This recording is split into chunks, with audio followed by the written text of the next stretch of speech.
Superintelligence is something we cannot comprehend or predict how it's fighting us. Oh yeah, it's only 20-30% probability of doom for everyone. That's an insane number. If you are creating a dangerous weapon, giving it to everyone in the world, including all the psychopaths and doomsday cults, is not a good idea. With AI, you don't understand them. They're immortal. You will not be rich. You will not be famous. You will not be in history books. You'll be dead. Why are you doing it? It's mutually assured destruction. You can't take control back if you're not happy. There is no undo button once you surrender control. What does it mean to have freedom? Maybe what you want is actually exactly what they're providing. If you want to worry about Bitcoin in a future world, worry about, again, what if aliens come and the compute necessary for 51% is what they have on a cell phone? What if in a simulation and externally they have the private keys? You can have all these scenarios where the whole economy collapses. Roman, I really appreciate you agreeing to do this. I've listened to you on a number of podcasts. So I've been casually following this like AI safety talk for a little while. I heard you on Rogan, I heard you on Lex, and then recently I was listening to you on Diary of a CEO. And a few times in that show, you brought up Bitcoin. And Stephen maybe like slightly just glossed over it the first couple of times. Then you did talk about it a little bit, but I was like, I need to speak to this man. So we're going to get into all of that today. But I think I want to start on all the AI safety stuff because that is obviously your bread and butter. Do you want to explain how you got into this and what you do? I'm a computer scientist. I research AI safety, and I started with cybersecurity, biometrics. I was interested in making computer systems more secure. I looked at securing online gambling, poker sites, and at the time, they just started having infestation of poker bots. So I was looking at how we can detect them, prevent them from stealing resources, and they were getting better. So I kind of projected forward, how good can they get? At some point, they will get human-level capabilities and beyond. And so that's my story of getting into AI safety. Obviously, I did some additional work with more advanced concerns later on, but that was the initial entry point. And when did this fear go from being almost like a science fiction problem to being real? Because as someone who's sort of casually followed the AI stuff, it probably wasn't until maybe even like ChatGPT 3 that I started thinking, oh, this is actually really useful. There's like a tool here that I can use to make me much more productive.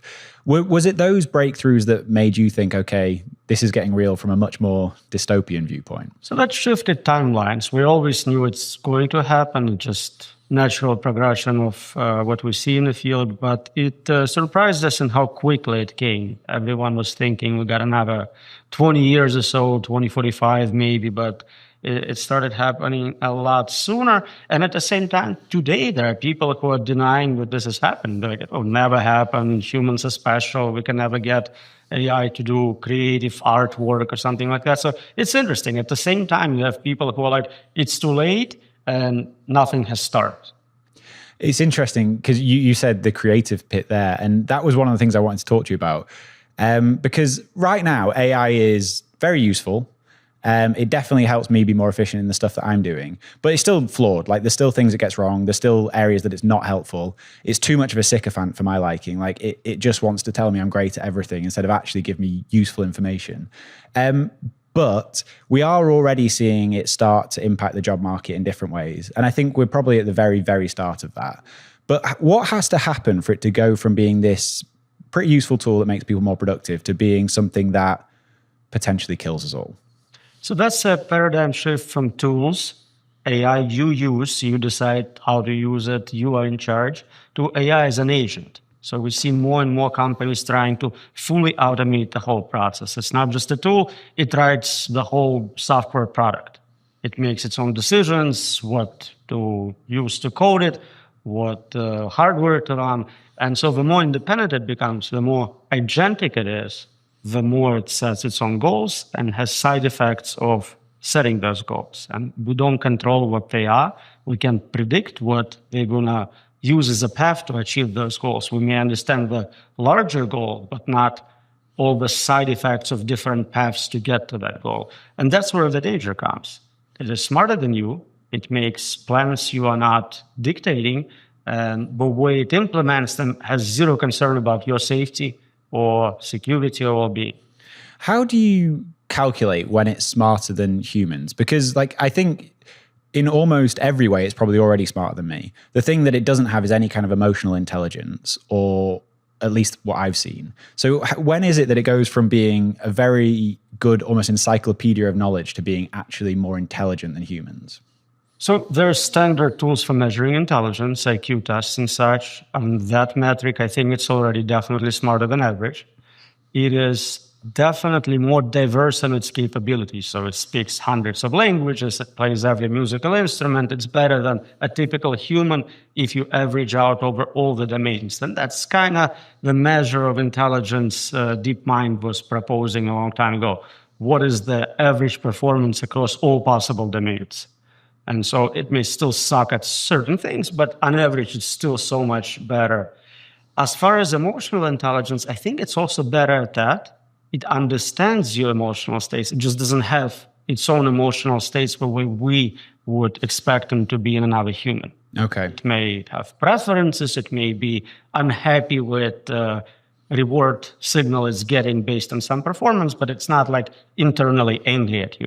Okay. And so when it gets to superintelligence is when this becomes an existential risk to humanity. Even at AGI levels and pre-AGI levels, there are certain concerns. At pre-AGI levels, concern is malevolent human actors giving it malevolent payloads. So if somebody tells it, develop very deadly virus, and then they're releasing it. At AGI level, it's like having evil human trying to do bad things, and they have a lot of resources. Whereas superintelligence is something we cannot comprehend or predict how it's fighting us. Okay. So in terms of controls we can put in place, and is it at the superintelligence level that those controls become almost like an oxymoron? You can't control something far more intelligent than you. It's definitely not possible, in my opinion, to control superintelligence. And definitely, I think at level of AGI, it's challenging. It's still a very intelligent adversary, but we at least may understand some of the tools it's using.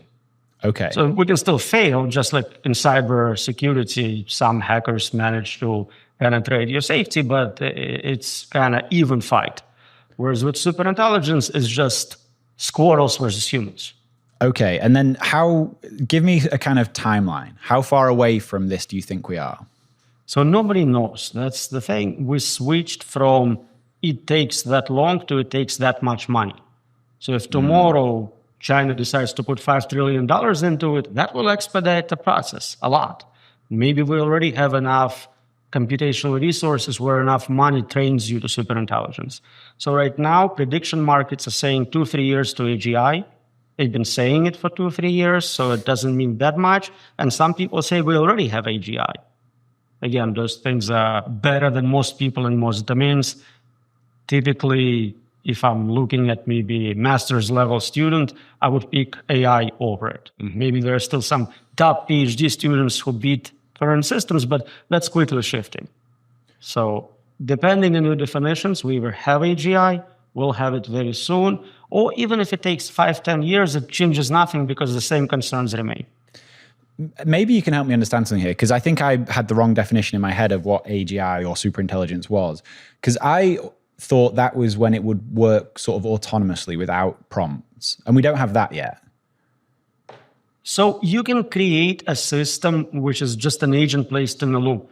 You tell it, okay, generate a list of goals, and then just kind of work through the loop, trying to do some modular progress on those goals, generate sub-goals. So it's kind of like agent-like, but not fully autonomous. Okay. With superintelligence, we're expecting that it will manage to figure out how to provide for its own survival. It can generate its own hardware. It can bypass human logistical framework for sustaining itself. Okay, so then when we get to AGI or superintelligence, whether that's in 2 years or 10 years, I don't think that really matters. It's what happens next. And what is that? Like, what is the paradigm shift once we? So that's what people call singularity point, where you cannot make predictions about what happens after that point because you're not smart enough to comprehend those concepts. Research in physics, novel science, engineering, self-improvement progress in the AI system itself becomes so fast we neither comprehend it nor have time to fully comprehend it if it was possible. But there's plenty of good that would likely come out of this. Like, I assume this cures all diseases. It has physics breakthroughs that allows us to go to the stars. If we control it, if we tell it what to do and that's what we tell it, yes, it's a miracle. It cures all the diseases, free stuff, absolutely. But we don't know how to control it. And so the risk there is instead of getting all these amazing benefits from it, it literally kills us all. Absolutely. And what percentage chance do you think that is the outcome, that it does attack humanity in some way? Well, if you're not controlling it, you really don't know what it's going to do. It may not directly attack us, but do something which is, as a side effect, impacts all of us negatively. If there was tiny chance, 1% chance it kills everyone, I don't care how much free stuff you're giving us. You can just gamble 8 billion people on some free money. Mm-hmm. But you think it's higher than 1%? I think it's extremely high because if you look at space of all possible universes, most of them are not human-friendly in terms of basic physics, temperature, gravity, oxygen, but also in terms of other properties. We have to be very particular. We want this world, this type of world, that type of food is available, temperatures range from X to Y. If it's not decided by us, then someone who doesn't care about us would set very unhuman values for those variables. So why do you think people like Sam Altman, Elon, all the people that are building these businesses are pushing so fast? Because I've heard Sam Altman in the past accept the risk. So what's his incentive to do this? Is it just all down to sort of fiduciary duty of running that company? So there is multiple things we can consider. One is they kind of realize that this is happening no matter what they do. So if Elon stops, and for many years he was not building superintelligence, Sam Altman is still building it. So Elon thinks, I can probably do a safer AGI than Sam, so he jumps into that game. Game theoretically, they all kind of hoping that everyone else stops. The government comes in and freezes research and development at that stage, and they capture most of the benefits by being the most advanced model. Do you think that's how they're thinking about it? It's hard to envision other options. So they all on record as being super concerned about AI safety. Elon funded it. Sam wrote blog posts about how it's lights out for humanity. So they all know the risks. It's not like they just never heard of it or don't believe it. They are in agreement that this is super dangerous. And then you ask them, they're like, oh yeah, it's only 20, 30% probability of doom for everyone. That's an insane number. That's not a number I'm happy with. But the problem with the regulation is, unless it's some kind of global regulation, if that happens just within the United States, then you'd imagine China are just going to keep building towards something like this. Yes, and it's even worse. Even if you have regulations, it's like kind of saying, well, crime is illegal. Does crime still happen? Of course. Right. So as long as there is one person somewhere still typing away, eventually they're going to get there. So at this point, then, is superintelligence inevitable? So we can get lucky and have something horrible happen to us, like if it is another nuclear war, that would pull it back a few centuries. But other than that, we're making very good progress. You're saying we can get lucky with nuclear war? I'm being a little bit funny, but really, if the alternative is what we're saying is almost certain doom, and it's 2 years away, then anything which kind of gets in the way is a good outcome. Wow. Do you wish you could access cash without selling your Bitcoin? Well, Ledn makes that possible. Ledn are the global leader in Bitcoin-backed lending, and since 2018, they've issued over $9 billion in loans with a perfect record of protecting client assets. With Ledn, you get full custody loans with no credit checks, no monthly repayments, just easy access to dollars without selling a single sat. As of July 1st, Ledn is Bitcoin only, meaning they exclusively offer Bitcoin-backed loans with all collateral held by Ledn directly or their funding partners. Your Bitcoin is never lent out to generate interest. I recently took out a loan with Ledn, and the whole process couldn't have been easier. It took me less than 15 minutes to go through the application, and in just a few hours I had the dollars in my account. It was super smooth. So if you need cash but you don't want to sell Bitcoin, head over to ledn.io/WBD and you'll get 0.25% off your first loan. That's ledn.io/WBD. Bitcoin is absolutely ripping, and in every bull market, there's always a new wave of investors, and with it, a flood of new companies, new products, and new promises. But if you've been around long enough, you've seen how this story ends for a lot of them.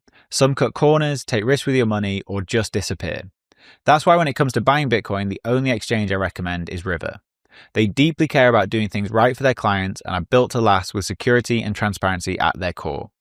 With River, you have peace of mind knowing all their Bitcoin is held in multi-sig cold storage, and it's the only Bitcoin-only exchange in the US with proof of reserves.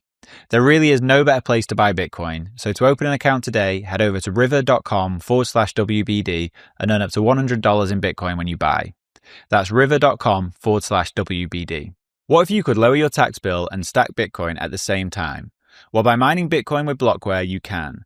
New tax guidelines from the Big Beautiful Bill allow American miners to write off 100% of the cost of their mining hardware in a single tax year. That's right, 100% write-off. If you have 100k in capital gains or income, you can purchase 100k of miners and offset it entirely. Blockware's mining as a service enables you to start mining Bitcoin right now without lifting a finger. Blockware handles everything from securing the miners to sourcing low-cost power to configuring the mining pool. They do it all.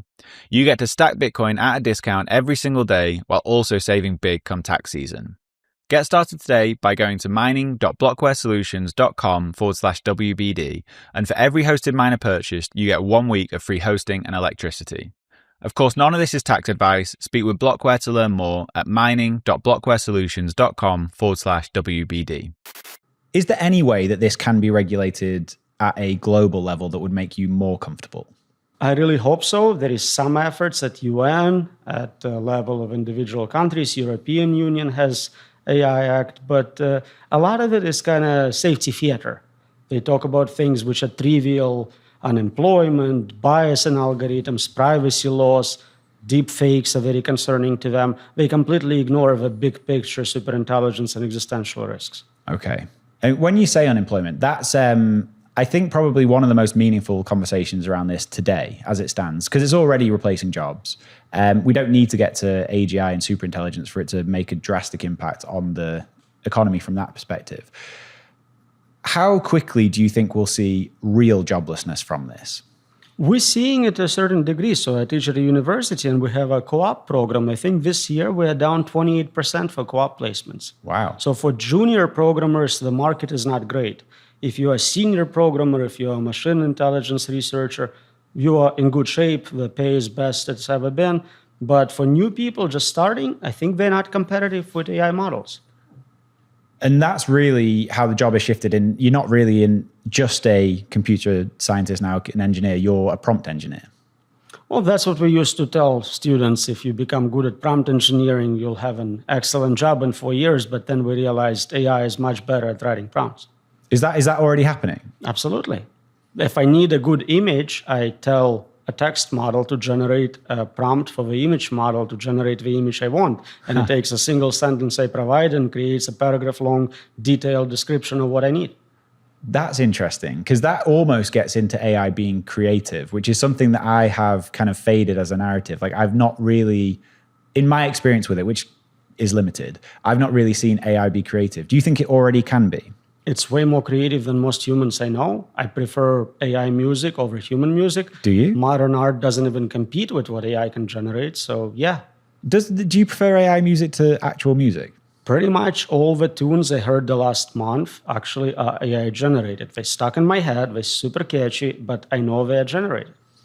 Is there something about authenticity that's missing though? Because I think about this in terms of my job. Like, I go places and speak to people. I did not read every one of your papers, the hundreds of papers you've probably written. I consumed a lot of your content, but nowhere near what AI could have done. I could probably have prompted AI to have written every question that I'm going to ask you today, and it would do a pretty good job of it, and it can make me look like this on a video. But it doesn't have the human authenticity that I have. So like if it was me watching a podcast, I would rather watch Joe Rogan, the person I know is Joe Rogan, asking the questions, because I can kind of follow his train of thought and understand who he is as that person. AI can never replace that, can it? So there is something called a Turing test, which basically says if you can't tell the difference, there is no difference. If I can generate a video of you interviewing me and no one in the audience can guess with better than 50% accuracy what is real, then I don't need you. And can AI already pass a Turing test? It can in most domains. The companies right now make it kind of not okay for them to do that, so they don't pretend to be humans. I've actually They explicitly say, no, not a human. I'm an AI model. I don't have feelings. You cannot torture me. But in subdomains such as music, such as poetry, Turing test has been passed for decades. Oh, wow. I didn't. So is the Turing test still the accurate model, or is that outdated? People hate on it and criticize it, but I haven't found a flaw in it. If I really can't tell the difference, why would I discriminate against that system? Is there almost already a threat in the sense that if you're running like an open source AI model, I assume you can just take all controls off and let it tell you whatever you want. If you did want to see just the world burn, you could ask it how to create, a deadly virus using CRISPR. Or obviously, it requires you to have access to some of these things, but that can already happen. To a large degree, especially if you have some basic tools and capabilities. So maybe if you have a bachelor's degree in biology, something with generating viruses, that would make it likely, yeah. But this gets to the point where it has completely different objectives to the human race. So we don't know what those objectives may be, and they may be very negative for us. So we don't know specifics. There are certain game theoretic goals we know about. So most intelligent agents will try to protect themselves, accumulate resources. Problem is, it's not that they want to do that, but then they do that, they don't care about us. So if a system decides, I need to have more compute to be smarter, I need to cover the whole planet in servers or solar farms or anything like that, maybe chilling the planet sufficiently, at no point does it go, how will it impact humans? Well, humans like that. Will they survive that? So the analogy there would be the way we treat ants. And if there's an anthill on a property and you want to build a house, you're going to destroy the anthill. Absolutely. But what I can't, like the conclusion I can't jump to there is that we also don't go out and just look for ants just to kill them. So how do you think this evolves in a sense of, like, what do you think a superintelligence may view humans as? So we don't go hunting for ants, but we hunt for deer. This is Kentucky. Yeah. So if there is some reason to think that killing us is directly beneficial, maybe it's a security feature. It doesn't want us to build competing superintelligence. Maybe it's concerned about messing up something with a nuclear war. It can directly target us if it thinks there is a reason to do that. So can we just go back a step before we get further into this? Because there's one piece of it that I don't know if I fully understand is when does AI become AGI become superintelligence? It's a good question. So we started with narrow systems. They were kind of spoon-fed information to do well in one domain. Play chess. That's what they mastered. They're excellent at chess. They have no ability to transfer that knowledge or learn anything new. Now we have semi-general systems. They can learn in many domains, and if you need to acquire new skills, they can do that. The total generality allows you to learn about any domain and transfer what you learned. If you learned things about chess, maybe you're better at learning checkers later on. And then final stage is you mastered everything at human level, you're a general learner, you're doing science and engineering, now you're creating next generation AIs, which are consistently getting better and better, at some point outsmarting all humans.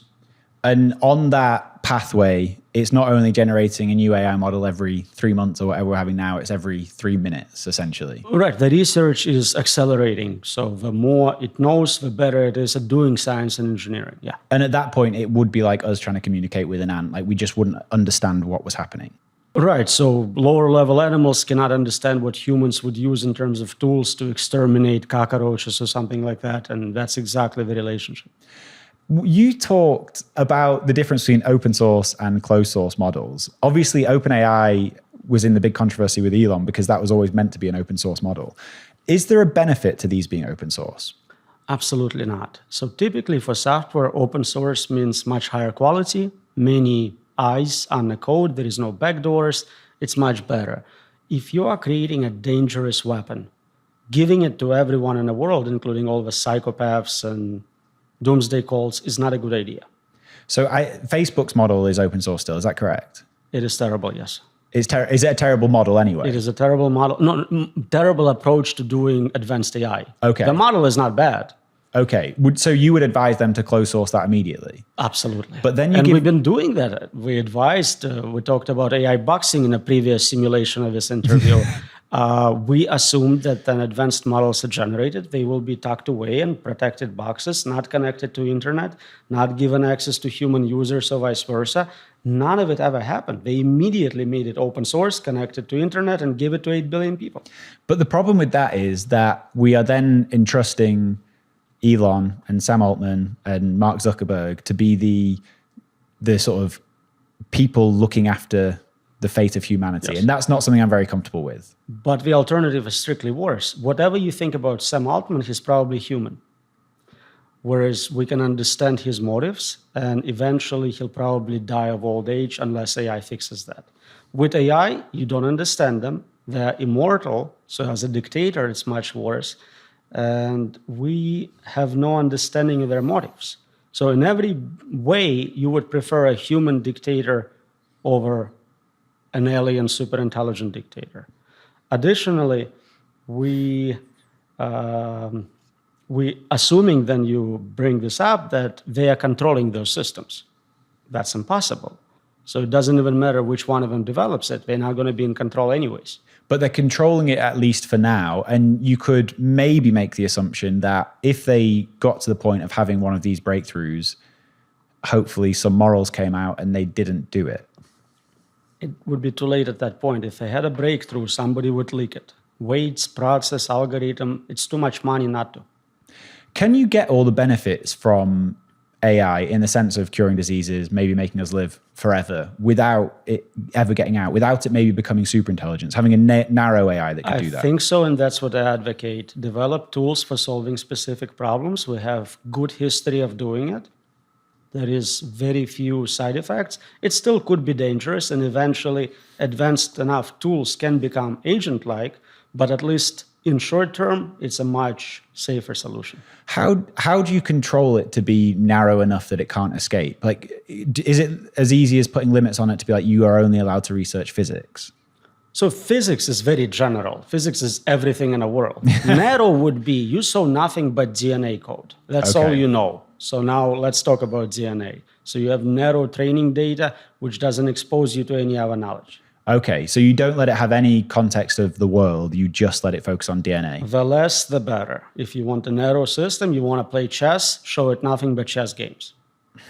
Okay, and we've seen that because it worked beautifully. It's still dominating world champion. No human can compete. Okay, and it is, like, this might be a silly question, but is the chess AI at the point where you just can never beat it? So you cannot beat it in a fair game. There is an experiment in a game of Go where they found a loophole in the algorithm and kind of side channel beating it, but not in a sense of I'm a better player. It's just like, I noticed you have a blind spot and I'll just hit you there. Okay. And it's easy to patch. We know how to fix it now. So that's over. And like, that's an obvious one in chess because there's a certain set of rules, a certain set of potential moves. I know that's a huge potential move, but you can very easily program that. Do you think you're going to have any real impact in changing the conversation around this and actually getting towards a world where it's only narrow AI?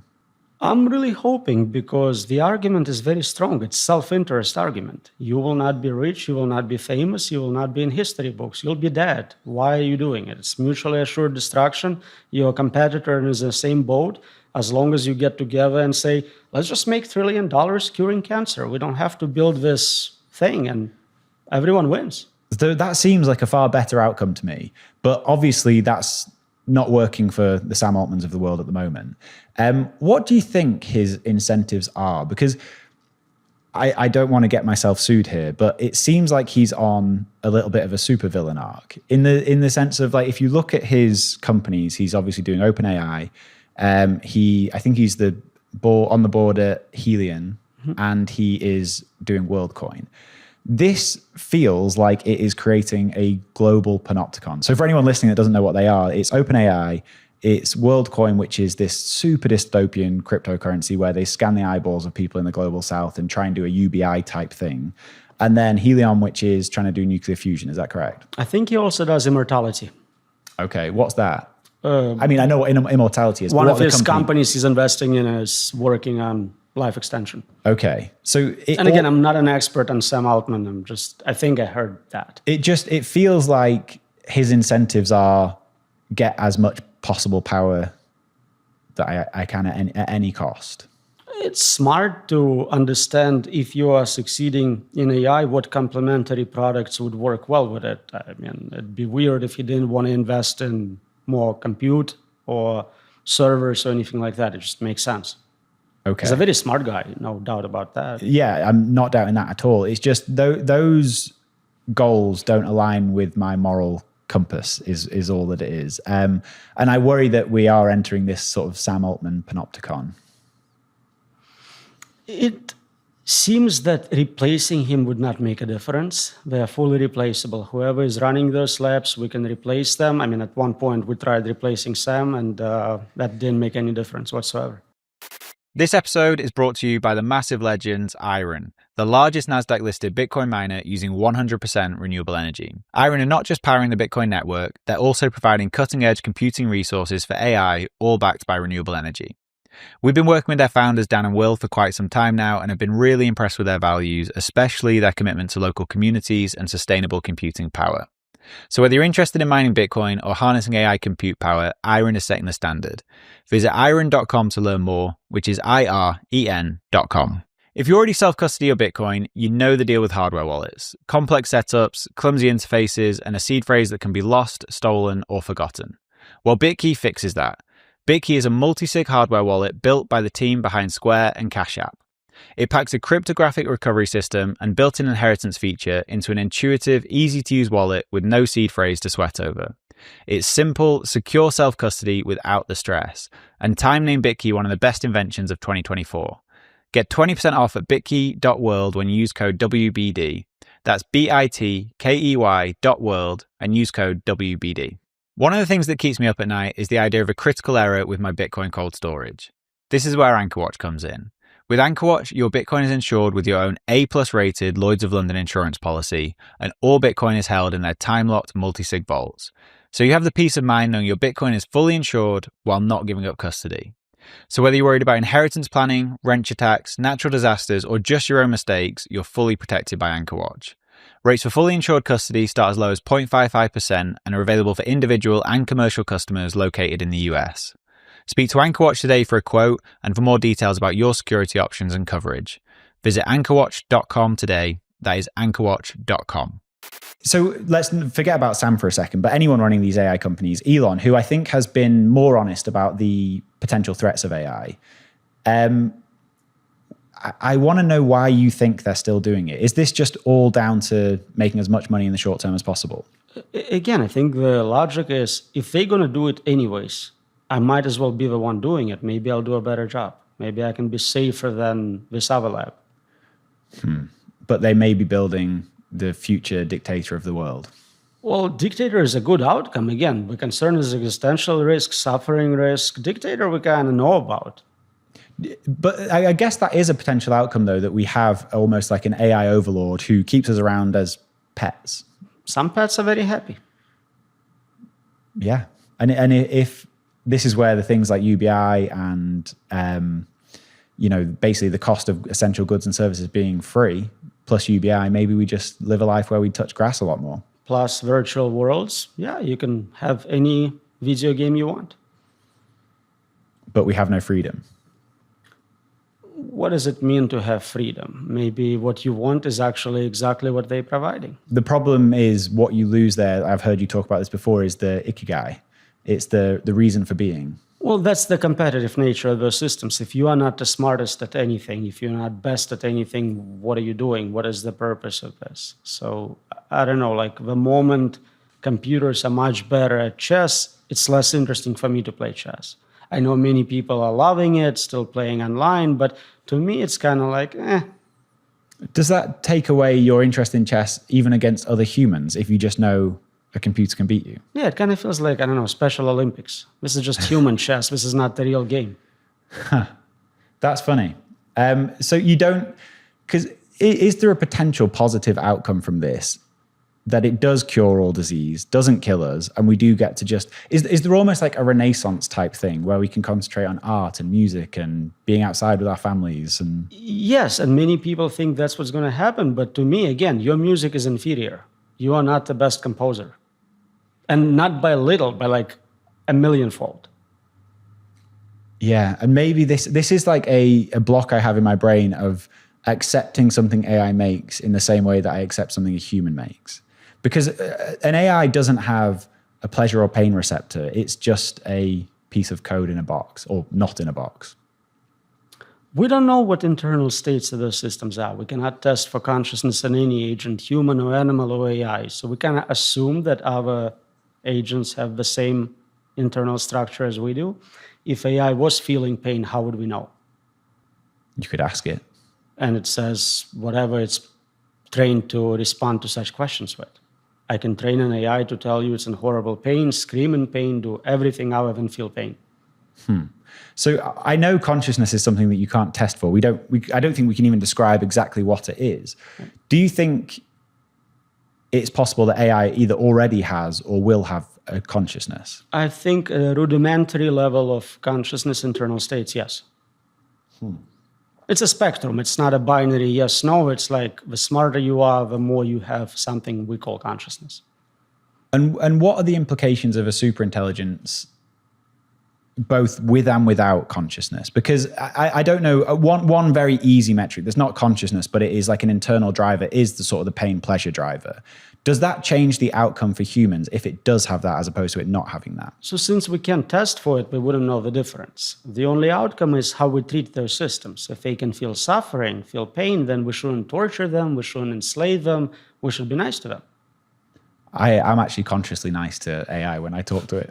I don't want to put a target on my back. They never forget. Yeah. They'll remember you. Well, you always said thank you. So.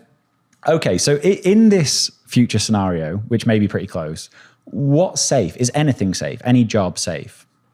Job-wise, so anything where you prefer a human is obviously safe. So like the oldest profession is probably safe. So what would that be? Would that be that like because I don't care if a robot comes in and fixes my sink. Like a plumber may not be safe. Like what are the things that I want a human for? Other than the example I just gave you? Which was the example you gave me, sorry? Oldest profession. Okay. That's it. I mean, again, sometimes people want a psychiatrist who's a human. Maybe you want, I don't know, a podcaster who is, for reasons, not because of quality, but you have a bias. Like you speciest, you like the substrate of biology more than you like silicon. So you like man-made items versus China mass-produced items. But it's a niche market. It's not a universal better. Yeah, and I would probably be in that bracket already. Like I like to buy what I consider quality things rather than just some cheap slop from wherever it might be. Yeah. Even if the good quality comes from China, it's not about that. But this is where I think I have a hurdle. And maybe that will be a harsh reality in the next few years where I realize actually AI is very good at these things that I always thought of as very human things. Yeah, it's back to the Turing test. If you can't tell the difference, why would you pay more? Damn, you're making me think here. And a lot more. Think about free labor versus a very expensive human artist. So when you think of this kind of future world, what are the jobs that are going to be impacted first? Like what won't exist in 2 or 3 years? Anything on a computer is first to go. If it's just symbol manipulation on a computer, accounting, tax prep, legal, that seems to be trivial to automate. But until we have better robotics, everything with your hands is going to be safe. Right. You need manipulators, you need access to crawl spaces, you need something very capable in 3D world. But as soon as the AI start taking a number of jobs, things like long distance truck drivers, seems like that is on the chopping block pretty quickly. Yeah. What do you think the human response will be for that? Because the only thing I can see is massive revolt against the use of AI. So I think in Kentucky at one point we had a program where we took miners and trained them to be data miners. If I remember correctly, that company had a very good placement record until it was discovered they hired their own graduates to place them. So typically, miners for coal don't make the best data miners, surprisingly. I think it's the same for truck drivers. So I might be completely wrong about that, and they are actually amazing prompt engineers or something like that. But again, there is limited demand for that soon. Well, I'm sure some of them will be great at that, but you would imagine on a whole, they, like any profession, can't just instantly port over to something else. And so then you have the issue of things like unions, how they respond to it, how the government responds to it, which is where we will almost certainly, in my head, get universal basic income, which ideologically I disagree with wholeheartedly, but in reality, I can't see another way out. Yeah, I think it's okay if the money comes not from taxing humans. It's like technological communism. If robots are working and you're getting free dividend for being human asset owner, that's fine. That's your planet. You get a percentage. So Problem with communism is you're trying to get other people to work for you. That's part-time slavery. I mean, you were telling me before we started recording that you're from Latvia. I think you probably have a very good understanding of how communism actually works. Soviet Union at the time, that's a big difference. Latvia is a modern European country with very little communism. It's illegal. That's exactly what I meant, though. I know you were born when it was the Soviet Union.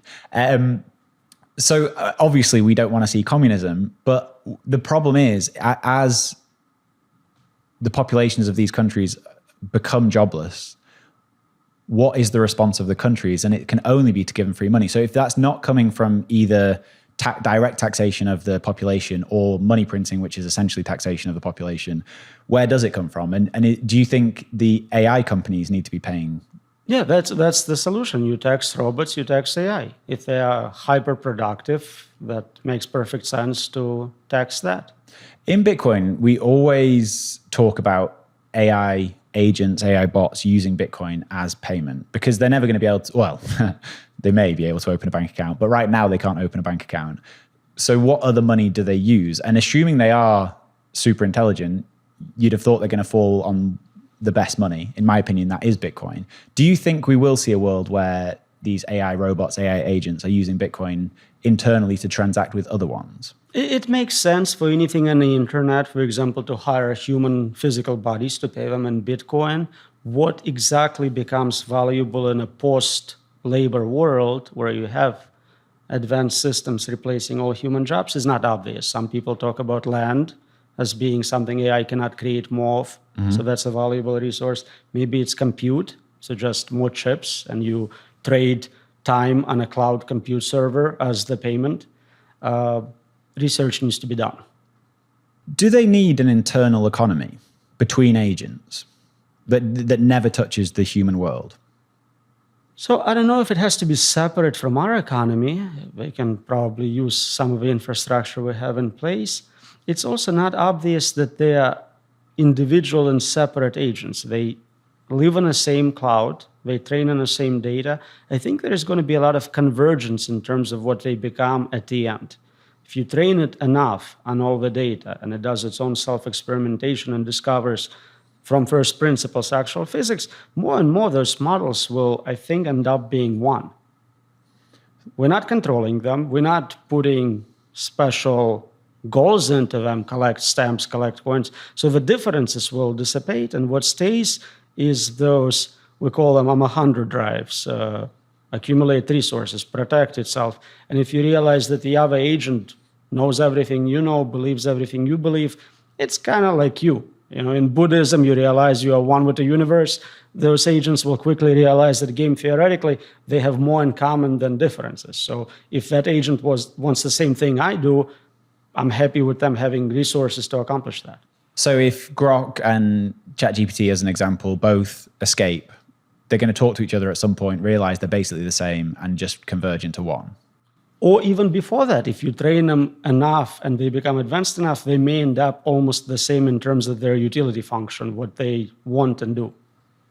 Do you think there's a threat that humans become too comfortable with AI and let them into parts of our lives that we shouldn't, even before they escape, in the sense of allowing them to make decisions at sort of a geopolitical level?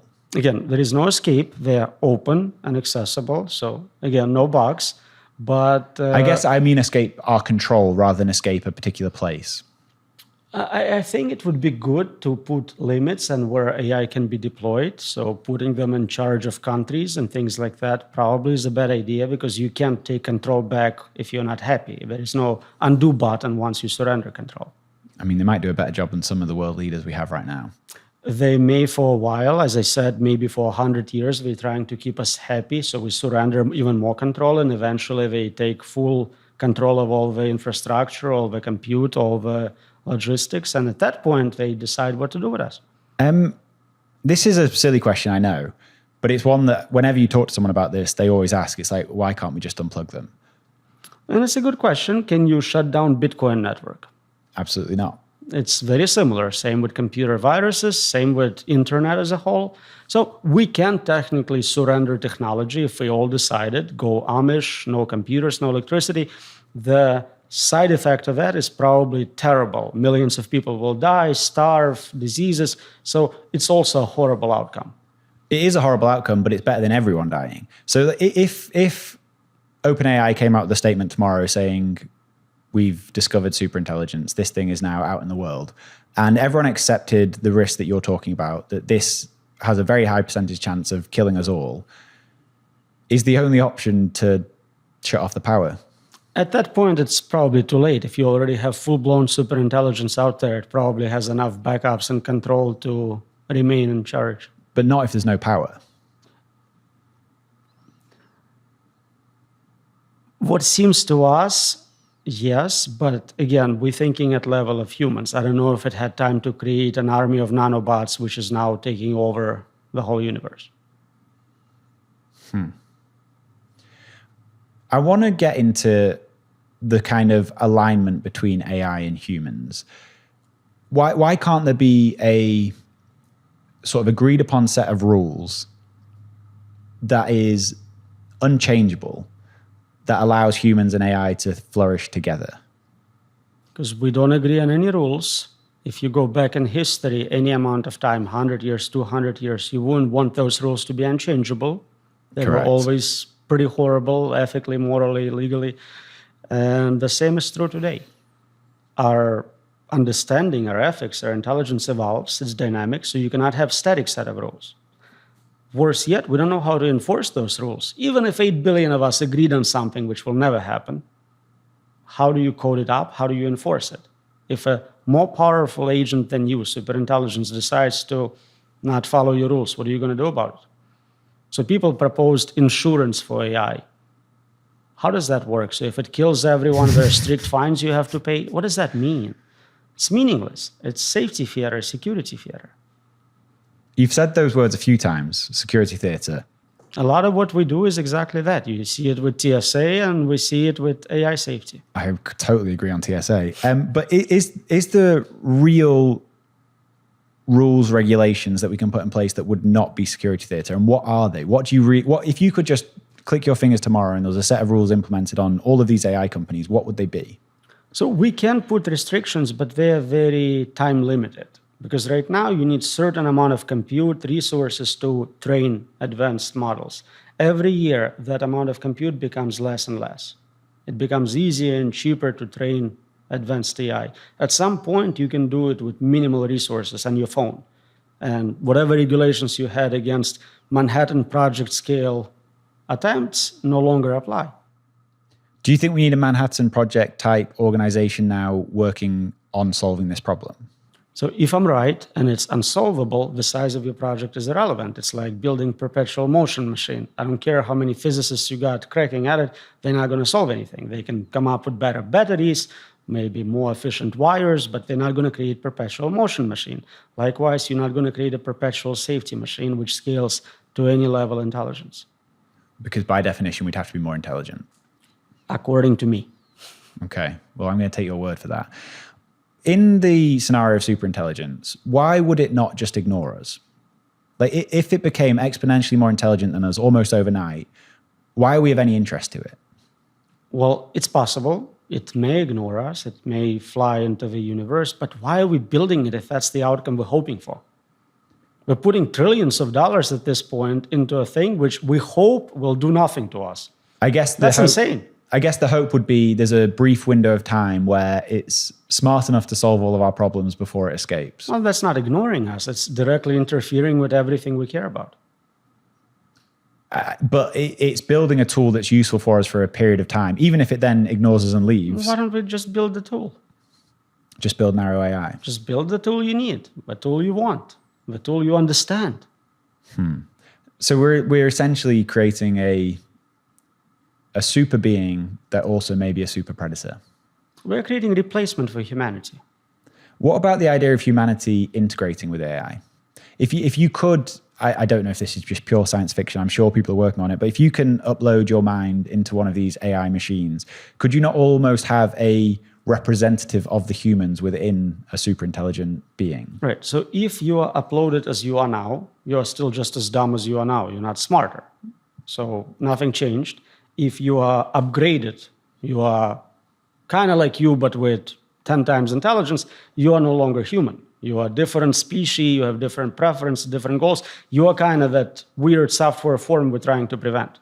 But I guess the hope would be that you can upload the ethical part of a human brain to make sure... We don't have an ethical part in our brain. That's why we don't agree on ethics or morals. That's why we have every war, every conflict, every crime. There is zero agreement, and you can't even write down what you believe. That can be true. That is true. But there is a set of values that I think is shared amongst most of the world. Changes every 100 years, but sure, yeah. Correct. And it does change, but the idea of not killing another human, for most people... Define killing, define human. Well, one of analog being and ending their life. All I'm trying to say is for every one of those formal definitions, a super intelligent lawyer will find a loophole. So there's no hope of almost uploading a group of representatives to a super intelligence to fight the fight for humans. You are proposing democracy. You're proposing UN for digital, and basically you're going to get 51% attack on it. I mean, is that a better scenario than just giving up and all of us dying? Again, I always support everyone trying anything they can come up with. So if you want to upload yourself and vote, I support your vote. Could you argue that this is just an upgrade and this was always inevitable? This is like on the long arc of history, this is always going to be the end point. And if you want to survive, you have to become an AI. People argue that. They say it's natural, it's evolution, we're going towards a mega point, whatever you want. But I don't have to accept it. I can be biased, pro-human biased, and it's still allowed, so I'm going to do it. I'm pro-human bias as well. Welcome. Man, it's the wildest time to live in so many ways. I think this is probably one of the most important questions we can ask ourselves today, if not the most important, if it is literally the fate of humanity on the line, which I tend to believe your argument as opposed to the opposite. Does this just prove that we are in a simulation? Like, why would we be alive at this most interesting time? It's convincing to me. What is your take on that? Are you like 90% sure in a simulation? I would be very surprised if this was real. If this was not someone with good engineering capabilities putting together a system which has virtual reality, AGIs, and running some simulations to see what happens. So we just had to run this podcast twice. Mm-hmm. So even statistically, there is only half a chance this video of a real podcast, right? So imagine I can run billions of simulations of a whole thing. I'll do it. And the chance of you being in a real world become gradually diminished. And in those simulations, it's indistinguishable from now. How far from actually being able to create a world like that are we? So there are certain things we don't know how to do. So entering a virtual world, you still remember entering it. We don't know how to switch your brain to fully accepting that you are not in a simulation. We have pretty good graphics. Haptics are not great. We have some progress in brain-computer interfaces, but not full-blown immersion. So I think we're making good progress to show that eventually the stack will get there, and I would love to hear arguments why I cannot simulate something that looks like this, but we're not there yet. What does it mean to be what we call a human living in a simulation? Why does any of this matter if that's the case? Because the things you care about are still the same. You still want your podcast to be successful, whatever it's virtual or real. But if I found out I was in a simulation, maybe I'd just go and live on the beach. I mean, if you think about it, religion is basically the primitive description of simulation argument, and most people in the world are religious, so we don't see them all chilling. Because instead of it being an AI-generated world, we're living in God's generated So world. God is the super intelligent being, great engineer who creates this test world versus the real world. It's the same story. Interesting. I never thought of it like that. Is this just part of the Great Filter? Is this something that humanity or civilizations all over the universe have encountered, and AI is the end of it? It's possible, but then we would expect to see some side effects of that AI computorium expanding through the universe, and I don't think we observed that. Unless AI is our way out of the simulation.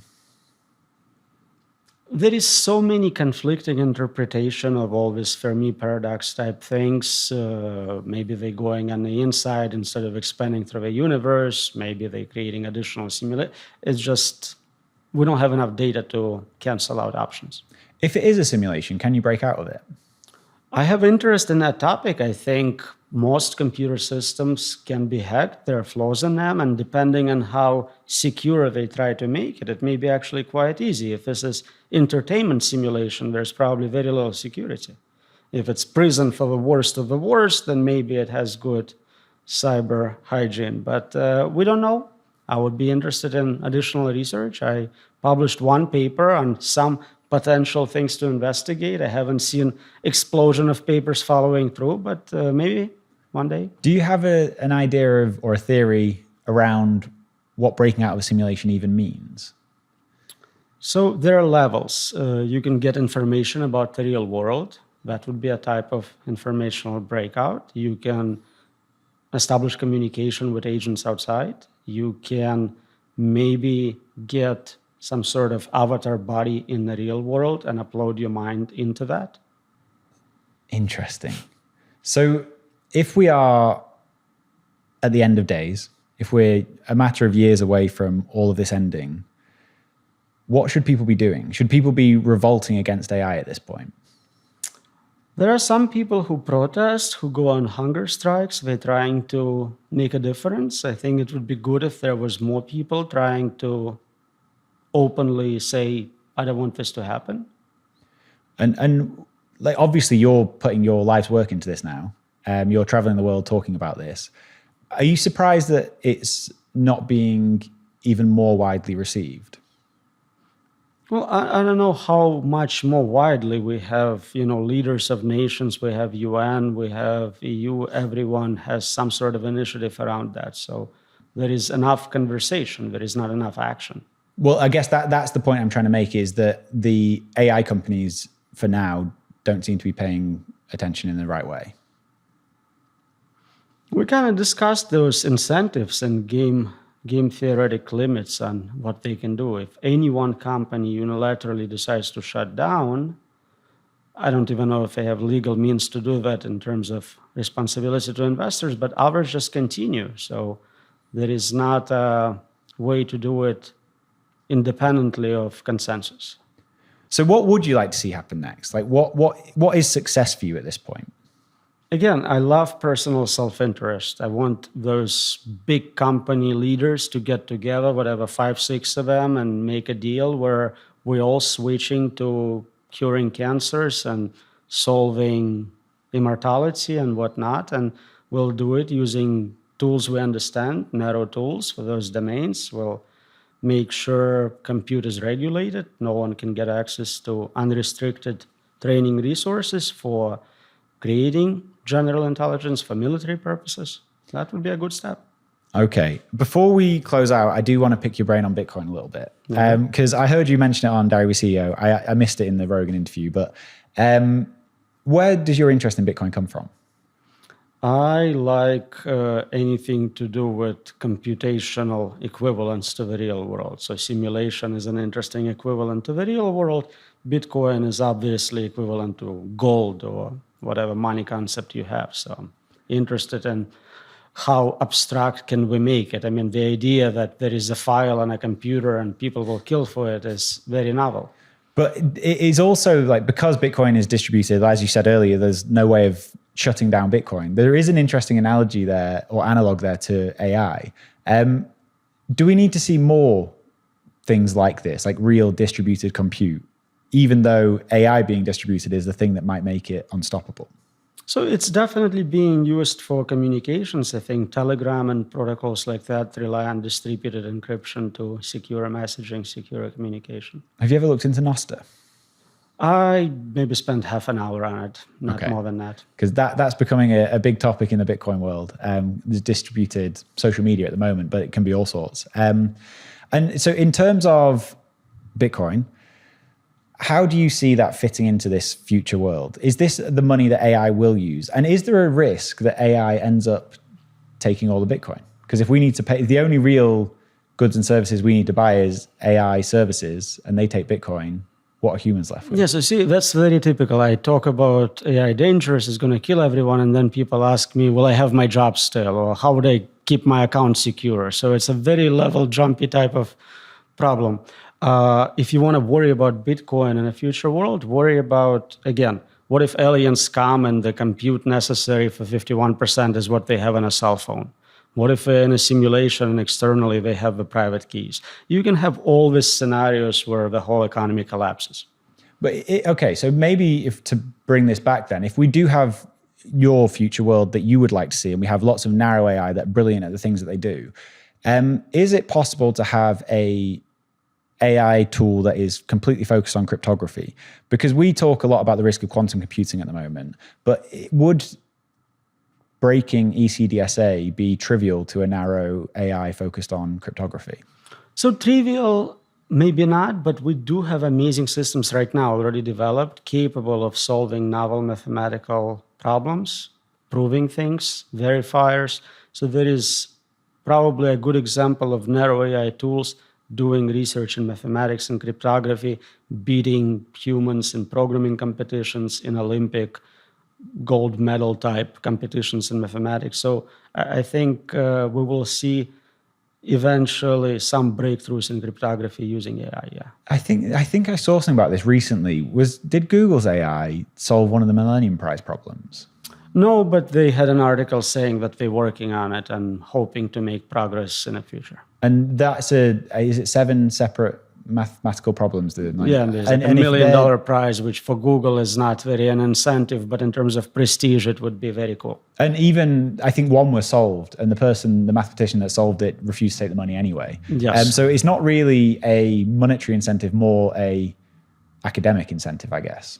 Well, he turned down money for other reasons. He was not almost fully there. Okay. But people like him who care about the problem more than the money are going to try and solve these problems regardless of whether it's a monetary. Yeah, it's nerd sniping. Those are interesting, challenging puzzles, and anyone should try at least one. And if all of those problems are solved, encryption's completely broken as far as I understand it. So we have many encryption protocols. Maybe one of them is broken, but you have quantum resistant cryptography, you have alternative methods. We can always come up with new ones. So it's not game over. So we might need an AI-resistant cryptographic method. Well, AI just means intelligence. You need intelligence-resistant cryptography. That's a hard one. Okay. If we, again, have these narrow AIs, do you think we will still have the benefits of everything we could get from a superintelligence? In the sense of, will we have free energy in the future? Will we be able to travel through space? Will we be able to cure all diseases, live forever? Yeah, I think we'll get most of the benefits. It may take a little longer, but I think the trade-off is well worth it. If we're removing most of the risk and still getting all the cures, all the extra lifespans, I think it's a great way forward. So we just need to not die now. It's a good idea not to die, yes. Just hold on for a few years and we may live forever. Longevity, escape velocity. The longer you live, the longer you're likely to live. Okay. Roman, this has been amazing. Thank you. I really appreciate you doing this twice. It's been cool to come to Louisville. I've never been here before. Seems like a nice town.